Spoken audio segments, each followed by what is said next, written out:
Saya sampaikan beberapa waktu yang lalu dan beberapa kesempatan yang selalu saya sampaikan bahwa komoditas boksit ini memang punya karakteristik yang memang sedikit berbeda dengan yang lain.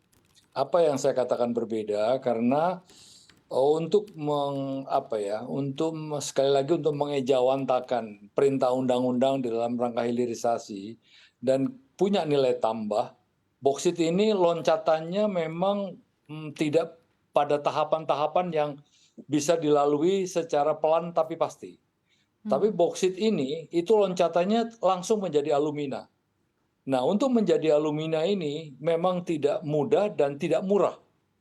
Kalau mudah relatif karena itu teknologi, tapi kalau murah dan mahal itu sangat mengganggu. Kenapa? Karena nilai investasi cukup besar untuk boksit. Sedangkan turunannya baru di tingkat alumina, belum di tingkat aluminium. Sehingga memang inilah yang menjadi kendala sejak tahun 2009. Karena pertama kali itu diundangkan 2009 sampai dengan 2014 tidak boleh ekspor, itu yang bisa mengejawantakan hanya satu smelter. Betapa sulitnya. Bahkan kalau mau dihubungkan dengan tembaga, tembaga itu sudah berpuluh-puluh tahun lebih lama lagi dari boksit.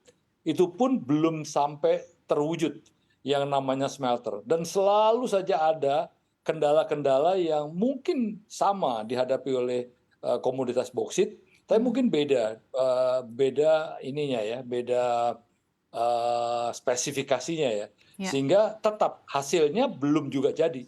Itu mungkin kendala utama yang memang kita ya. hadapi. Jadi banyak kendala utama. Di satu sisi smelter, dua-duanya untuk tembaga, untuk bauksit belum rampung sendiri ya Pak ya. Tanggapan Anda apa Pak? Karena targetnya di Juni 2023 ini sudah ada pelarangan ekspor bauksit. Ya, kami sudah tahu dan kami sudah tidak kaget karena pengusaha ini sudah diajarin untuk tidak kaget-kagetan, Pak. Karena apa? Kalau pengusaha ini kaget-kagetan, mungkin kita harus punya jantung serep, Pak. Karena apa? Kita harus mempekerjakan banyak orang, banyak yang berinvestasi di dalam kegiatan itu, yang harusnya kita jaga. Karena biar bagaimanapun juga, pengusaha itu kan banyaknya harus dibina, Pak. Karena pembinaan itu tidak henti-hentinya pemerintah karena memang kalau ditugaskan hanya kepada pengusaha, ini tidak fair. Karena apa? Karena pemerintah juga harus ambil bagian di dalam hal ini. Misalnya, pemerintah tidak harus dia punya saham di dalamnya, tapi pemerintah juga harus bisa memberikan kemudahan untuk menyatakan bahwa proyek ini adalah visible gitu. Hmm. Karena apa? Karena kami juga mengalami kesulitan di likuiditas. Hmm. Kalau di dalam negeri sendiri tidak bisa mendukung, misalnya bank pemerintah, BUMN tidak bisa bersinergi dengan kami, dan kami hanya swasta sendiri, maka berat, Mbak. Ya. Biar bagaimanapun ini tugas bersama. Undang-undang itu kan tugas bersama, Mbak, bukan tugas pengusaha saja. Maka kalau kami diperintahkan untuk membuat smelter, kami yes dan siap gerak. Ya. Tidak ada apapun pengusaha itu bilang bahwa ini tidak benar, enggak benar. Tapi Baik. bagaimana mengejawantakan itu? Mari kita duduk. Roadmap-nya seperti apa? Kalau kita bilang roadmap dari 2009 jelas, tapi nggak jalan kok. Ya. Kalau itu jalan, mestinya bukan satu Mbak yang akan berdiri Hmm. smelter di Indonesia. Bisa lebih dari Baik. 5 Mbak dari Baik. 2009. Tapi buktinya hanya satu dan sekarang nambah hanya satu lagi tinggal Ya. dua dan itu pun yang satu berdasarkan aturan SDM, yang satu UI Mbak dari Hmm. perindustrian. Jadi tidak murni dari SDM. SDM baru satu WHW aja Hmm. Mbak. Baik, menarik sekali apa yang sudah Anda sampaikan juga Pak Ronald, dan mungkin saya akan langsung bertanya ke Pak Joko, tanggapannya seperti apa Pak? Jadi kalau misalnya memang arahan dari pemerintah Juni ini ekspor bauksit sudah dilarang. Dari pengusaha tadi Pak Ronald bilang siap arahan dari pemerintah apapun, tidak bisa menolak. Namun di satu sisi ada kendala, kesulitan likuiditas, kesulitan teknis dan lain-lainnya, namun targetnya masih di Juni 2023 ini. Win-win solusinya sepertinya harusnya seperti apa? Silakan Pak Joko. Ya, yang saya rasakan memang ini adalah sesuatu yang tidak mudah. Karena apa? Keadaan daripada bauksit ini seperti yang disampaikan oleh Pak Ronald berbeda dengan tembaga.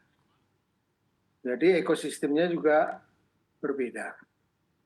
Kalau kita lihat masalah terhambatnya, sebenarnya kita sudah diberikan di peringatan di 2009, kemudian di Undang-Undang 2020, yang tentu perlu dievaluasi penyebab-penyebabnya. Kalau dari 2020 sampai 2023, itu sebagian besar warisan daripada adanya COVID. 3 tahun kita tidak bisa bergerak banyak karena ada batasan-batasan untuk pergerakan manusia yang terlibat di dalam pengembangan. Kemudian yang lainnya adalah memang kalau dana ini semuanya mengalami. Tapi dana ini masih bisa diberikan kalau kita dengar bahwa waktu awal-awal dulu pemerintah akan membentuk konsorsium pendanaan untuk hilirisasi.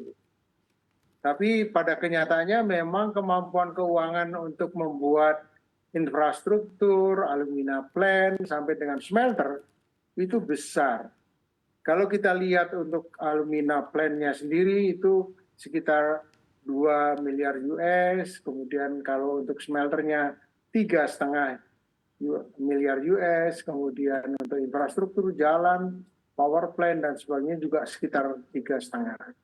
Berarti harus ada dana yang disiapkan sekitar 3,5, kemudian 7 tambah 2 yaitu 9 miliar US dollar.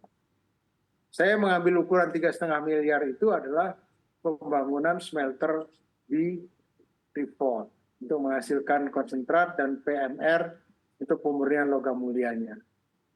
Jadi kurang lebih besarannya seperti itu, dan kalau kita lihat bank-bank berkonsorsium mungkin juga agak berat karena ekonomi ini tidak ditopang oleh hilirisasi saja, tapi ada perekonomian yang lain yang perlu juga pendanaan, manufacturing, pertanian, dan lain-lain.